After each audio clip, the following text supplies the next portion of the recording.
Isang video ngayon ang makikita na ibinahagi ng Kris Aquino World na Instagram. Ang nasabing video ay galing kay Mayor Vilma Caluwag na kung saan ay nandoon siya nang idaos nga ni Bimbi ang kanyang ika-17th birthday noong April 19, 2024. Makikita rin na nakikipag-usap si Kris Aquino at ipinakita pa niya ang kanyang shirt na may nakalagay na I deserve to be happy. Sa puntong ito ay maraming netizen ang nakapansin sa pagiging energetic at tila nawala na nga ang panlalata ni Kris Aquino.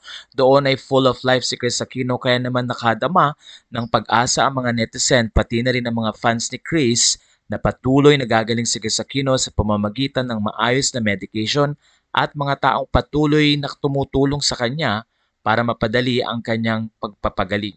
Nandoon ang milyong-milyong mga taong talaga namang excited sa pagkakaroon ni Kris ng maayos na health at makitang muli ito na maging aktibo kahit hindi sa showbiz pero sa social media. Ayon sa mga fans, namimiss nila ang Kris Aquino na full of life at namimiss nila ang pagiging eloquent ito lalo na sa kanyang show kung saan ay napakahusay nga niya bilang TV host.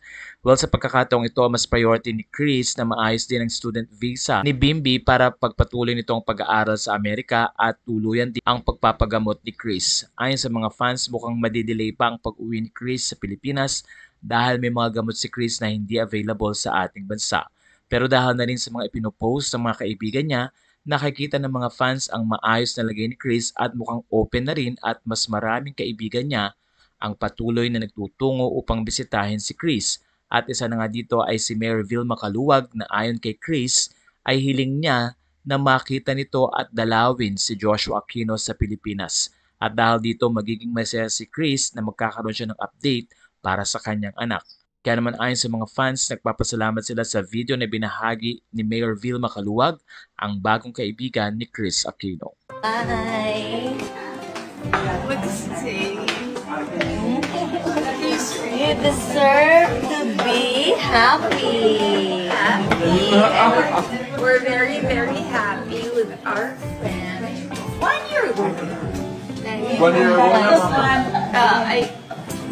Maybe 10 months. 10 months ago nakalala namin si Mary Vilma. And because of her,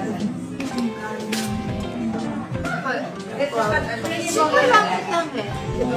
45 minutes lang San Fernando and then nasa Alto ka na.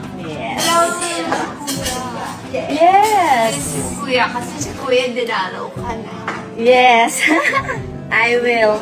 Happy birthday!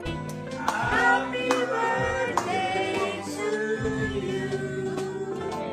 Blow your candles and make a wish, dear.